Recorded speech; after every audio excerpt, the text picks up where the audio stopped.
ऋतु का संघर्ष। यह कहानी ऋतु की उस छोटी सी गलती के बारे में है जिसे उसके अपनों ने ही अपराध बना दिया। उसने ऐसा क्या किया था जिसकी उसे इतनी बड़ी कीमत चुकानी पड़ी।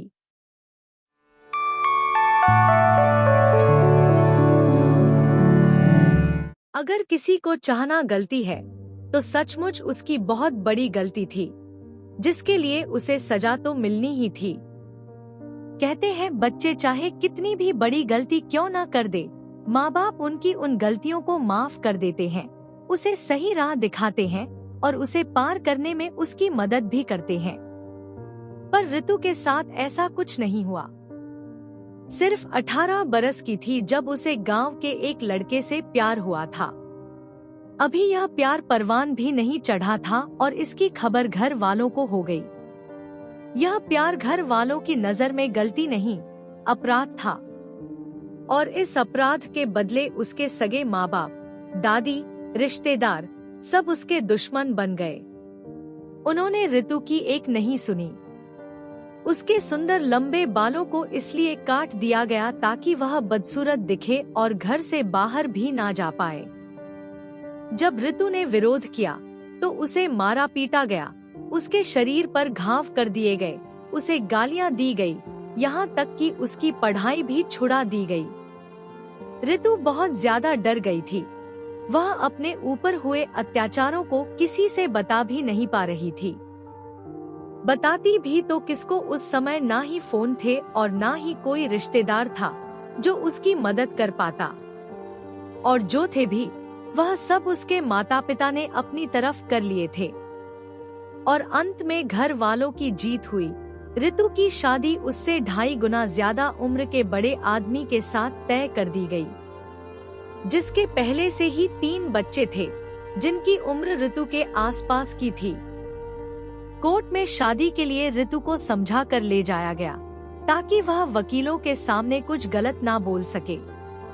उसके माता पिता ने उसे बोल दिया था कि उनके लिए उनकी इज्जत ऋतु की इच्छाओं से ऊपर है। अगर ऋतु उनकी बात नहीं मानेगी तो वह अपनी इज्जत को बचाने के लिए अपनी जान दे देंगे। ऋतु ने घर वालों की इच्छा को मान लिया, सब कुछ सहन किया और अपने पति के साथ अपने ससुराल चली आई। उसने सब कुछ अपना नसीब मान लिया। उसका पति सरकारी नौकरी में था पर उसे शराब पीने की बहुत बुरी आदत थी। उसकी इसी आदत से तंग आकर उसकी पहली पत्नी ने अपनी जान दे दी थी। पर उसका पति जैसा भी था, उसका बहुत ख्याल रखता और उसकी सभी बातें मानता भी था। उसने धीरे धीरे ऋतु का मन जीत लिया। सब कुछ ठीक चलने लगा। ऋतु ने अपने मायके वालों को माफ कर दिया। वह कभी कभी मायके भी जाती थी। अपने सौतेले बच्चों की शादियां भी उसने कर दी। कुछ समय बाद उसके खुद के 2 बच्चे हुए। दोनों बच्चे बहुत ही सुशील और आज्ञाकारी थे। कुछ वर्षों के बाद उसके पति की भी अधिक शराब पीने की वजह से मौत हो गई। ऋतु पर तो जैसे अचानक मुश्किलों का पहाड़ ही टूट पड़ा। पर ऋतु ने खुद को संभाल लिया। उसने अपने दोनों बच्चों को बहुत ही प्यार से पाला और अच्छे संस्कार दिए। दोनों बच्चे पढ़ने में भी अच्छे निकले और नौकरी के सिलसिले में विदेश चले गए। उन्होंने ऋतु को भी अपने साथ ले जाना चाहा पर ऋतु अपने पति के घर को छोड़कर नहीं गई।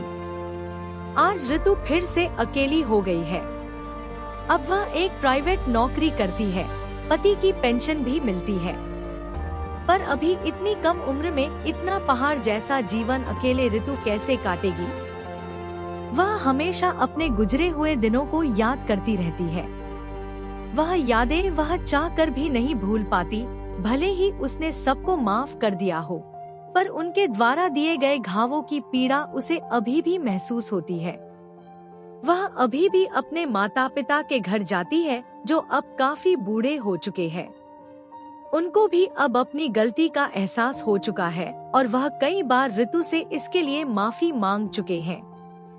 जब वह बीमार होते हैं, ऋतु उनका ध्यान रखती है, उनकी हर जरूरत का ख्याल रखती है। पर वह यादें ना चाहकर भी एक नफरत को जन्म दे रही हैं। उनका माफी मांगना भी ऋतु को गाली देना लगता है। क्या ऋतु अपने माता पिता को कभी माफ कर पाएगी? अगर माफ कर भी देगी तो वह समय उसे मिल पाएगा जो उसके माता पिता की झूठी इज्जत की वजह से खो चुका है? आज के सवाल। क्या ऋतु को उसके माँ बाप द्वारा किए गए अत्याचारों को भुलाकर उन्हें माफ कर देना चाहिए? ऋतु की छोटी सी गलती के लिए उसके माँ बाप द्वारा लिया गया इतना बड़ा फैसला क्या उचित था? कृपया अपनी राय कमेंट बॉक्स पर लिखकर बताएं।